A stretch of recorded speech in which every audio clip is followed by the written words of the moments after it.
Баршаңызға қайырлы күн достар. Бүгін сіздермен осындай өте дәмді үй жағдайында жылдам дайындалатын өте дәмді картошка фридің жасалу жолымен бөлісетін боламын.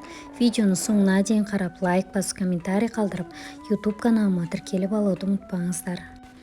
Ол үшін бізге осындай тазалап жуылған ірі картошкалар керек болады. Осылай жалпағынан бірнеше бөліктерге бөліп, тағы да ұзыншақтап кесіп, фриімізді қуыруға дайындап аламыз.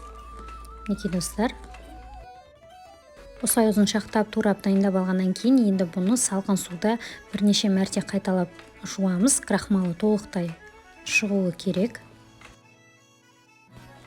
Енді осылай енді қайнап келе жатқан суға осылай бір салып аламыз.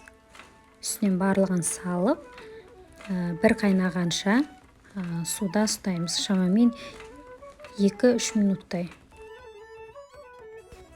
Енді картошкамызды сүзіп алатын суымызды дайындаймыз. Осылай мұздай салқын суымыздың үстіне бір ас қасық қант және де жарты ас қасық тұзымызды салып, осылай араластырып дайындап аламыз. Мінекей достар, бұрқылдап енді қайнай бастады. Қатты бұрқылдап қайнап кетпеуі керек, өйткені езіліп кетеді. Сондықтан осылай бір қайнағанын күтіп, картошкамызды жаңағы салқын суымыздың үстіне сүзіп аламыз. Енді осы картошкамызды толықтай құрғатамыз. Құрғақ болуы керек. Мінекей.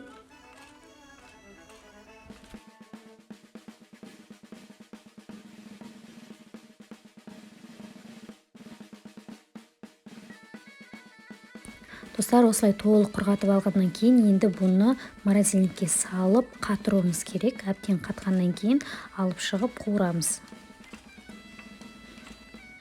Енді достар, алдын ала қызып тұрған майымызда осылай жаңағы қатып тұрған, енді ғана морозильниктен шығарған картошкаларымызды салып, осылай қуырамыз. Және де бұл картошкамызды үздіксіз араластырып отыруымыз керек, екі жағы да қызарып пісу үшін. Әбден қызарғаннан кейін осылай арнайы сүзгіміздің көмегімен сүзіп аламыз.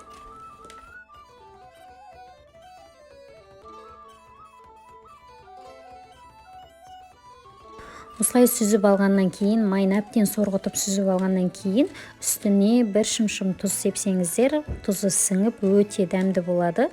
Мінекей достар, біздің фриіміз дайын болды. Жасалу жолы өте қарапайым және де мейрамханадағыдай өте дәмді болып шығады. Әсіресе балаларға қатты ұнайды. Осы рецепт арқылы міндетті түрде үйде жасап көріңіздер. Егер сізге рецепт ұнаған болса, лайк басып, комментарий қалдырып, менің YouTube каналыма тіркеліп кетуді ұмытпаңыздар.